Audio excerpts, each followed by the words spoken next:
I'm Bill Saunders. I'm a Senior Vice President and Senior Counsel at Americans United for Life. And we thank you all for coming. There'll be other people coming in as the day goes on. If you feel like, you know, we know that people might have to come and go. We hope you can stay for this whole thing. But if you need to leave, we understand. There will not be a break. We had originally planned for a break, but we won't have one. So if you need to visit the facilities, feel free to do it. My role today is mainly going to be to kind of keep things flowing along and make some introductions. I do want to recognize, before we get started, one of our board members who's here, Donna Harrison, and is going to be a speaker. Thank you for coming. And you will enjoy hearing what Donna has to say. You'll learn a lot. Also, I want to mention for everybody, in case you didn't get this, you're not aware of this, we're having a reception tomorrow afternoon from 4 to 6 at the AUL office, which is just around the corner, 14th and G. It's 655 15th Street, but it's just around the corner. You're welcome to attend a reception we're having honoring Advocates for Life, which is our law student chapters. So, with no further ado, I'll move on now. Again, this conference is the future of Roe, women, health, and law in the Obama era, and we'll have a number of speakers you will be interested to hear from various perspectives: medical, legal, political. Our first speaker, and to set the stage for us, is our President and CEO at Americans United for Life, Charmaine Yoest. You probably all know her. She's a leading thinker and innovator in the pro-life movement. She received her PhD in politics from the University of Virginia, and she's a frequent spokesperson on pro-life issues. You probably saw her on PBS this week. So no further ado, I'll turn it over to Charmaine.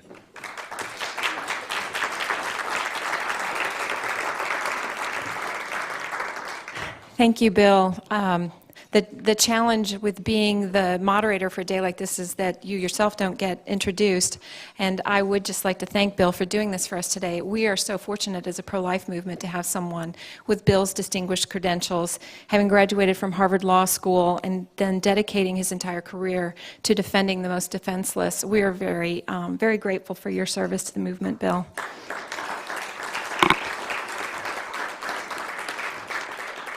And I am so grateful for each and every one of you.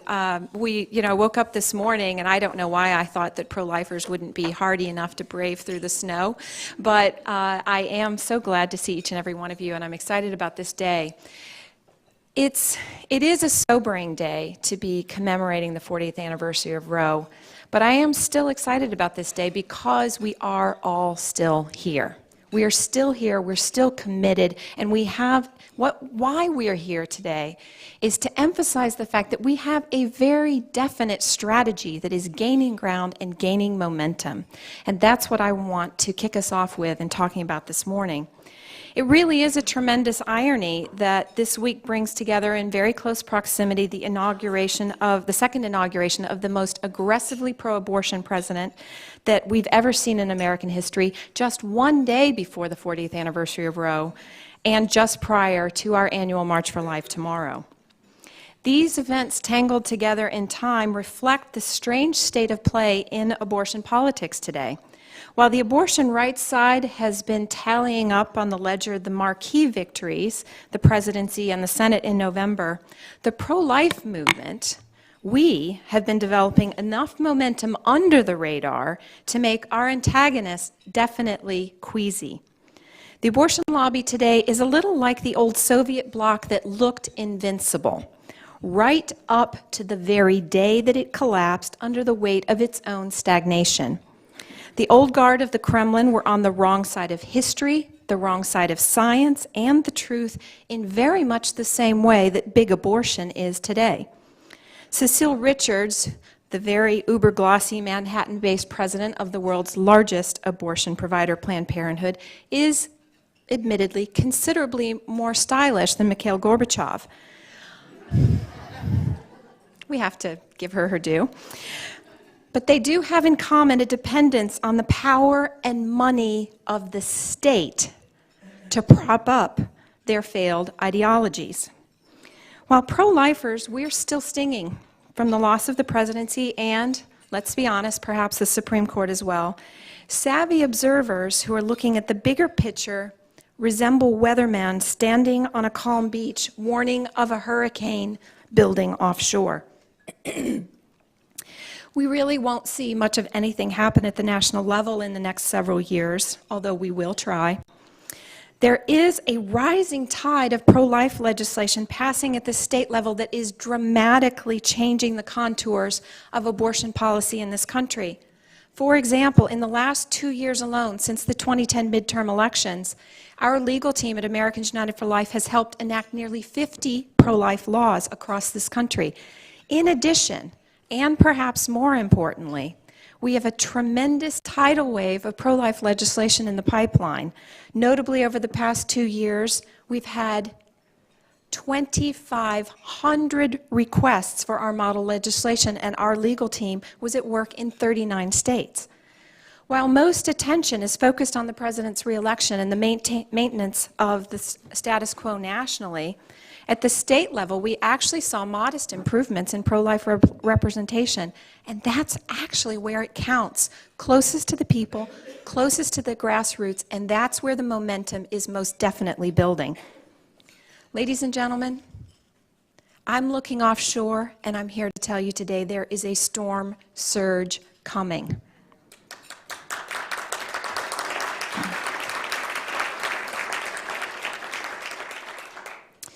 Even pro-abortion activists see the wind picking up. In many ways, we see signs that the abortion activists understand even better than we do how much they're losing ground. Witness, for example, the recent resignation of Nancy Keenan, the now former president of NARAL Pro-Choice America, the organization formerly known as the National Abortion Rights Action League. She stepped down acknowledging that the pro-life movement has real dynamism and strength among young people. Newsweek did an interview with her, and in it, Nancy referenced the March for Life, and here's what Newsweek said. This past January, when Keenan's train pulled into Washington's Union Station, a few blocks from the Capitol, she was greeted by a swarm of anti-abortion rights activists. It was the 37th annual March for Life, organized every year on January 22nd, the anniversary of Roe. Quote, "I just thought, my gosh, they are so young," Keenan recalled. "There are so many of them, and they are so young."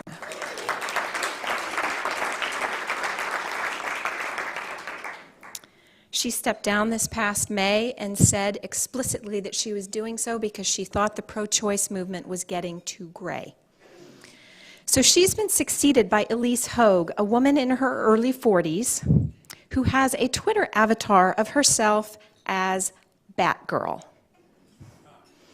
It's an interesting attempt to burnish her hipster cred, but it's also a small and telling symbol of the essential credo at the heart of the modern abortion rights sorority: girl power. My 15-year-old told me I needed to do that with attitude, and I think I might need a little bit more coaching on that. So here's the central premise of today's feminism. It's that abortion as reproductive freedom is the irreducible minimum of feminine empowerment. A leader of the third wave of feminism, who I had an opportunity to debate about 20 years ago, Rebecca Walker, who's the daughter of Alice Walker, the author of The Color Purple, wrote an essay some years ago in Harper's Magazine addressing her comments to younger women and outlining the feminist conception of reproductive rights as power. Here's what she said, and I'm going to quote it at length because it's worth hearing. "I hope that the speech I'm going to give you will encourage you to see that your abortion can be a rebellious and empowering act. It is an act through which you can assert yourself, one which can enable you to feel more connected to women around the world. It is a surgical operation with a mission. My hope is that after your abortion, you will commit some part of your life to making sure that others are able to claim their own rights. By doing this, you will use your abortion to connect with women everywhere. You will connect your very special person with the very important political, and you will begin to know your own power. See, most Americans don't understand that the rationale for abortion rights has subtly but very significantly shifted over time. And that's why it's so important for us here at the 40th anniversary to spend some time thinking about what the other side is doing and what they are saying. For decades, the postmodern feminist movement has pursued brilliant, very disciplined messaging. They talked about equal rights for women, and they've consistently framed the abortion issue using appealing and unassailable comments like choice and privacy, which are very all-American kinds of concepts. However, in the early 90s, very subtly and very effectively, they began deploying the subtext of power, carefully marketing this as a new theme into the American collective subconscious. Unrecognized by most of us just going along because it was woven into various and sundry speeches and messages that were not labeled pro-abortion, they started talking about feminine empowerment. President Obama himself provided the best example of this in the 2008 campaign when he said, "A woman's ability to decide how many children to have and when, without interference from the government, is one of the most fundamental rights we possess. It is not just an issue of choice, but equality and opportunity for all women." It's not just an issue of choice, but equality and opportunity for all women. The key point, though, is that this worldview is being deployed on multiple levels. There's far more to it than merely marketing. The messaging on women in power has moved in concert with the underlying legal strategy defending abortion rights, and that's what I really want to help us talk about today, is seeing how the messaging is going together with the legal strategy, because this is a legal forum today to talk about where we go next with our legal strategy. The legal rationale for reproductive freedom has evolved significantly over time, and it has tracked with this messaging. In the 1992 decision Casey v. Planned Parenthood, the court asserted that we must tolerate abortion because of a reliance interest. And here's what Justice Kennedy wrote for the majority in Casey. He said, "For 2 decades of economic and social developments, people have organized intimate relationships and made choices that define their views of themselves and their places in society in reliance on the availability of abortion in the event that contraception should fail." And then here's the key sentence.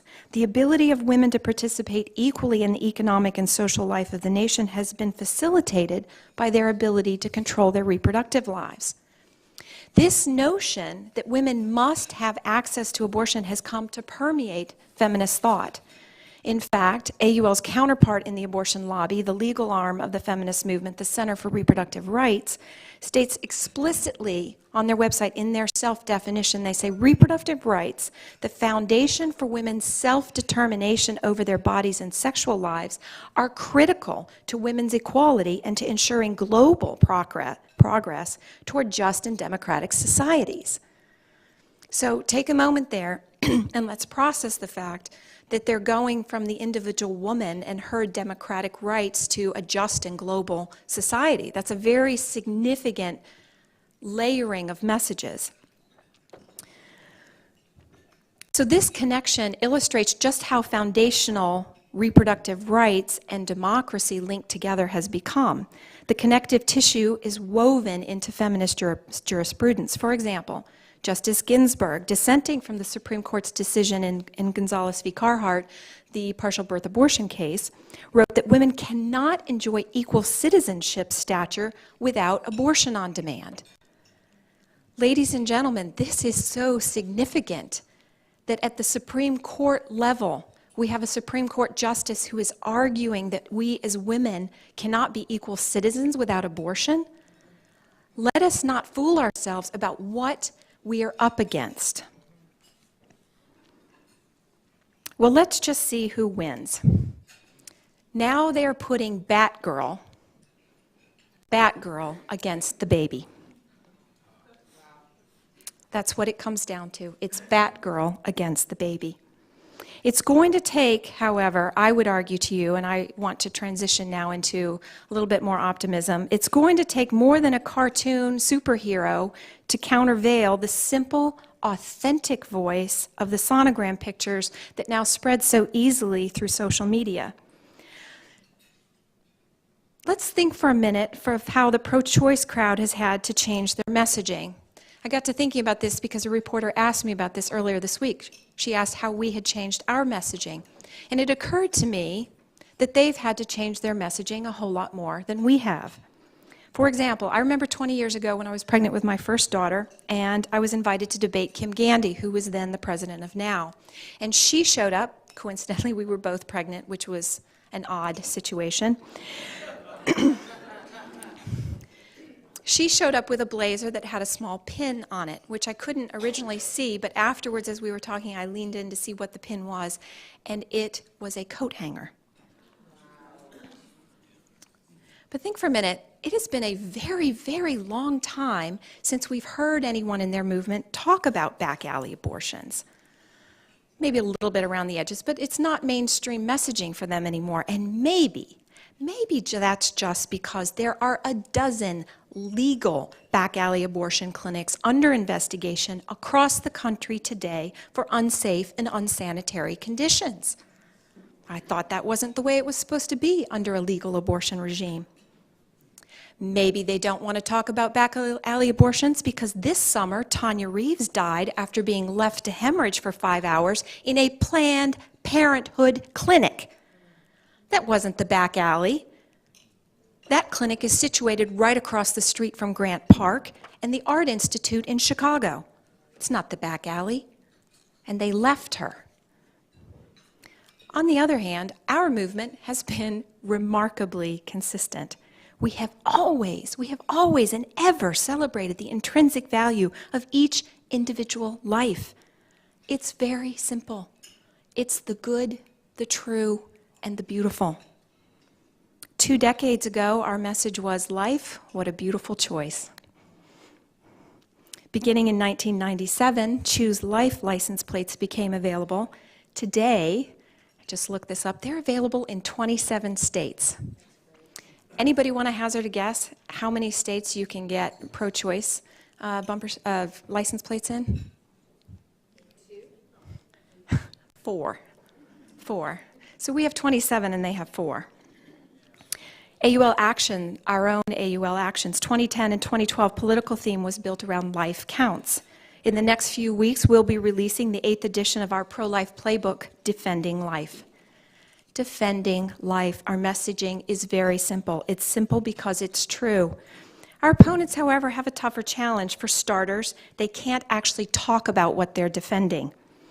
Take, for example, an article in RH Reality Check that came out just this week, and it was addressing it 40 years down the road. How do we change attitudes of the people who are still in the middle? And they said, how do we make it happen? Once again, the answer is to stop talking about abortion, or at least stop saying the word itself. Change the language, this theorist recommended. Talk about it as women's reproductive rights. Don't talk about it as abortion rights. So NARAL, I was very specific at the beginning of this talk by drawing out their name and how it has changed over time, because in 2003 they airbrushed abortion out of their name, and now they have this odd situation of going by an acronym.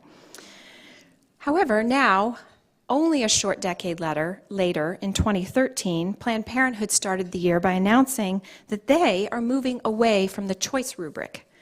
They said they would be talking about personal decisions and how complicated abortion is, without, of course, actually saying the word abortion. It's complicated.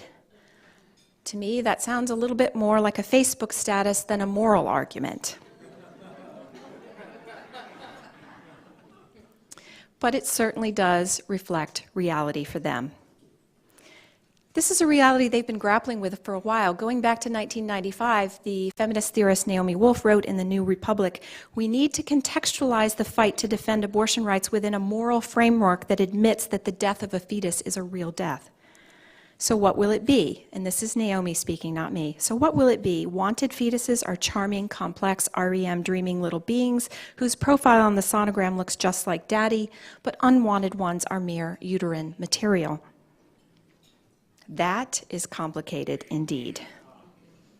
So now they don't talk about coat hangers, they are shifting to angel's wings as an alternative symbol.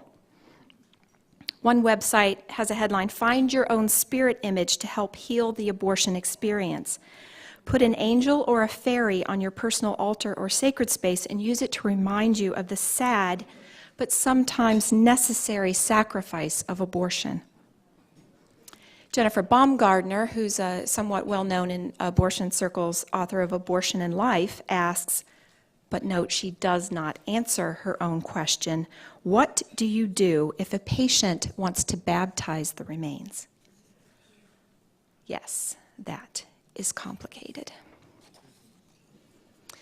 So this week, Salon had an article that is taking the internet by storm. Mary Beth Williams asks defiantly and breezily, so what if abortion ends life? So what? That's her thesis.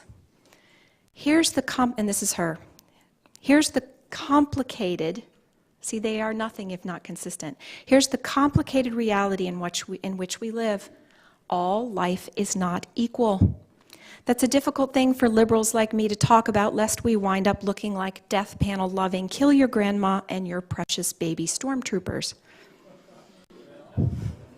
It's complicated. So what's a girl to do? Or an abortion lobby, as the case may be, with all this complication? Williams, just like Jennifer Baumgardner, never does fully find a way to answer or even finesse the question.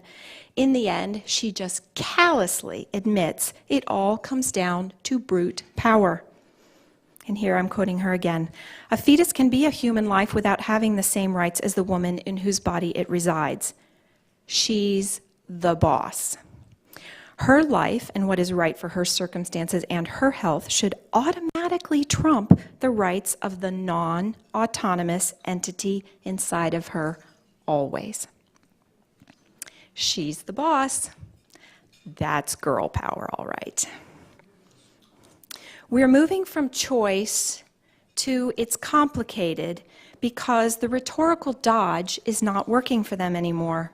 The abortion lobby doesn't want to talk about abortion as choice because that implies that there might be a decision to weigh, a moral concern to consider and even agonize over.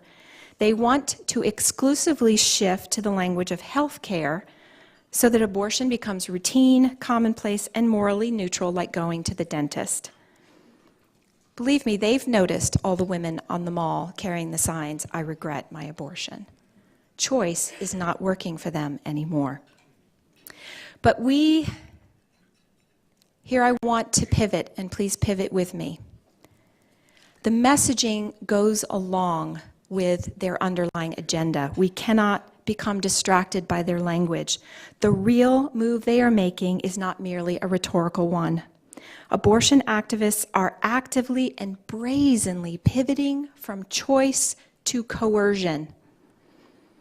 When viewed through the lens of public policy instead of private decisions, choice, you see, encompasses individual liberty and a freedom to dissent. Privacy has long since vanished in the context of abortion policy.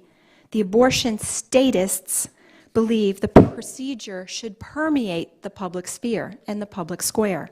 They want abortion defined as fundamental health care for women, and they want every American to pay for it. They want every American to participate. They do not believe an individual should have a choice whether to participate in abortion. They plan to force every American, regardless of their personal beliefs and values, to participate in abortion as part of the everyday fabric of our culture through tax subsidies and occupational mandates. What they could not win through choice, they intend to impose through coercion. In response, what do we see at Americans United for Life? The number one piece of model legislation The number one piece of model legislation that we are getting requests for is the one that assists in defunding the abortion industry. People are not happy about being coerced into paying for abortion. Following closely right after that is our model that reinforces rights of conscience. Even Time magazine. Let's pick up the theme of the fact that some of us today, as we're facing the 40th anniversary of the March for Life, some of us may be feeling discouraged, and what I would say to you is the other side understands better than we do how we are succeeding. Be encouraged. Even Time magazine, I know that you all have seen this, but let's remember it. On January 14th, they put on their cover, "What choice?" What choice? And then they answered their own question. 40 years ago, abortion rights activists won an epic victory with Roe v. Wade. No need to deny that. But then they concluded they've been losing ever since. They've been losing ever since.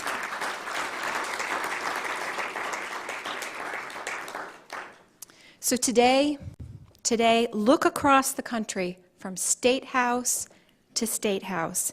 We had 2,500 requests for our assistance in the last 2 years alone. 2,500. For us, that's a challenge, but that is a great problem to have. We don't need the White House for the 5th decade of fighting Roe. Ladies and gentlemen, the storm surge is here. Let me conclude with a legend. There's a legend that Ernest Hemingway once bet his circle of literary friends that he could write a story in 6 words that would make them cry. 6 words that would make them cry. The result was this: for sale, baby shoes, never worn. He won his bet. He won his bet. In this epic struggle between Batgirl and the baby, my money's on the baby.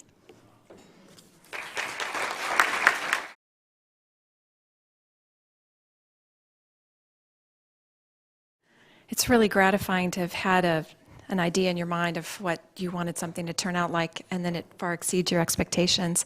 Thank you so much, Bill, because act realistically and think boldly is exactly the note that I wanted us to hit today. There's no point in denying the challenges that we have. We're commemorating 40 years of Roe v. Wade. There's no denying that there's an element of sorrow there. But at the same time, this is a great and glorious cause that we're in together. And so we are here today committed to acting realistically and thinking boldly, although I think I might want to reverse the order on that. I wanted to, if you'll stay with me for just a few moments, to put a very brief epilogue on the day. We chose the red roses in honor of the March for Life and the fact that so many of our friends have year after year after year come out in absolutely challenging weather to commemorate Roe year after year after year. And they have, the March for Life has a tradition of laying red roses on the steps of the Supreme Court. And so I wanted to do that today to commemorate the 55 million lives that we've lost. But moving from there, I do hope that we are inspired here together today by, we put together the program and put invitations out there, and we're so pleased with the people who agreed to join us today. And you have these names on a page, and then I just kept thinking as our afternoon together went on, it's so thrilling to hear the voices come alive and to bring the different perspectives and to have that mixed together into a movement that moves us forward into this next evolution of fighting this battle.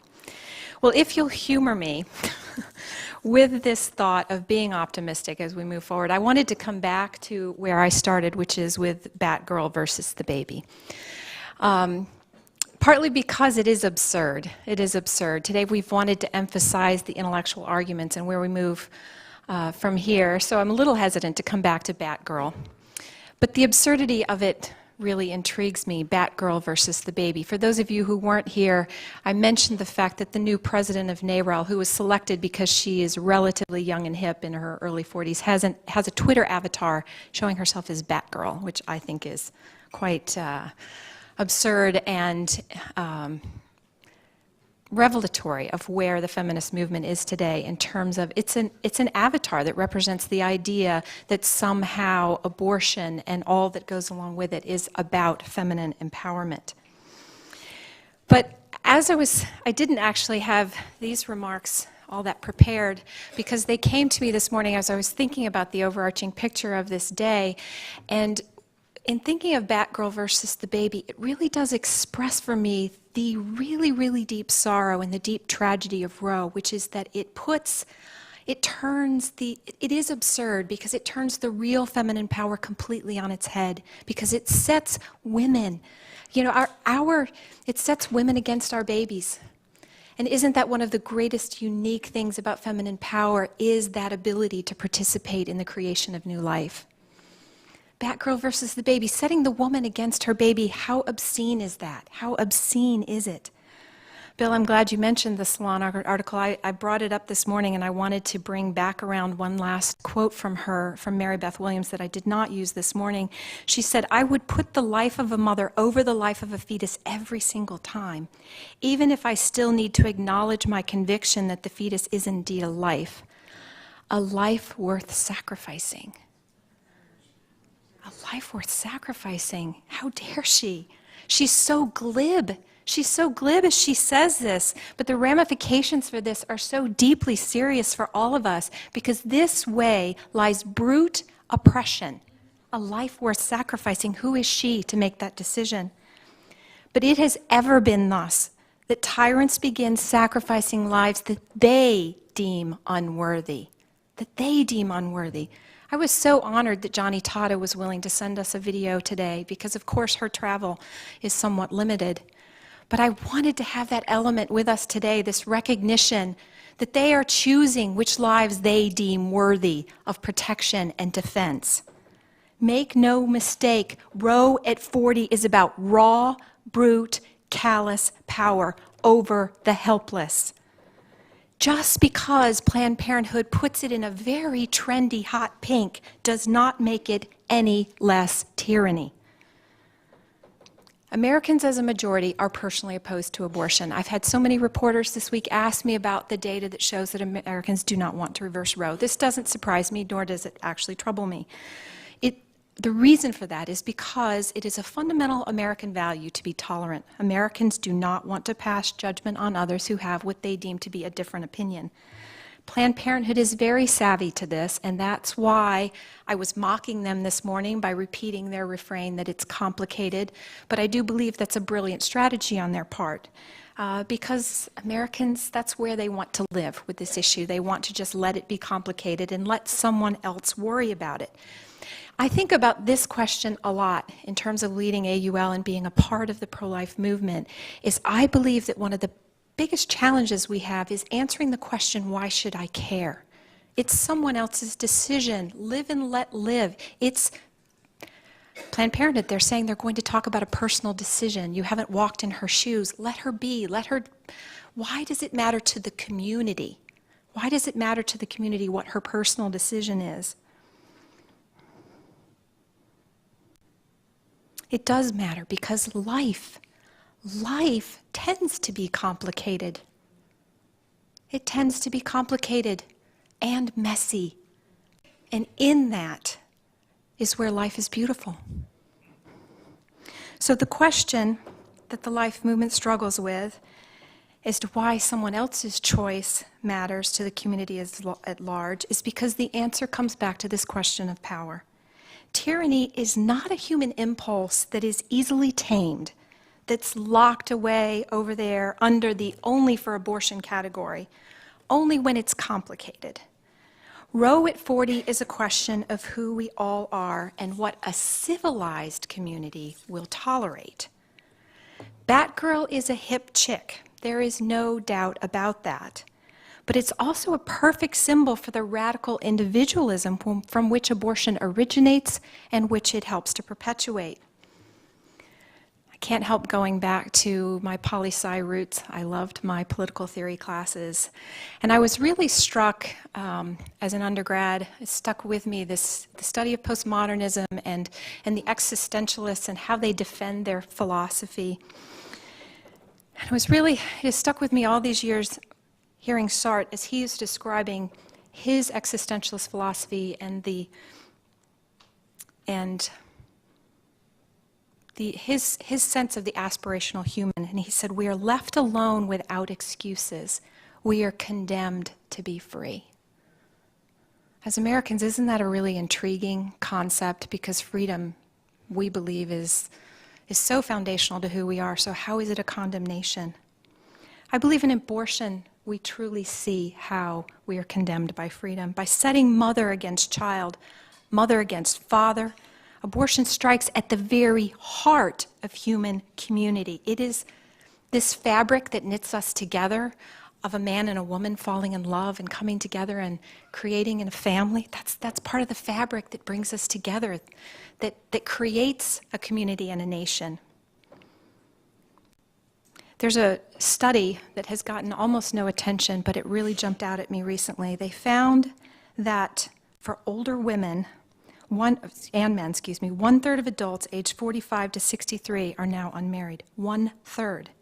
This represents more than a 50% increase since 1980, when just 20% of middle-aged Americans were unmarried. 1 out of 3 of these were never married. Never married. Ladies and gentlemen, why does somebody else's choice matter to the rest of us? Because it is striking at the heart of community. Increasingly, we are living alone. A woman doesn't go to an abortion clinic because she wants an abortion. She goes to an abortion clinic because she feels alone. Because she feels alone, because she feels she has no choice. That's what strikes at the heart of human community.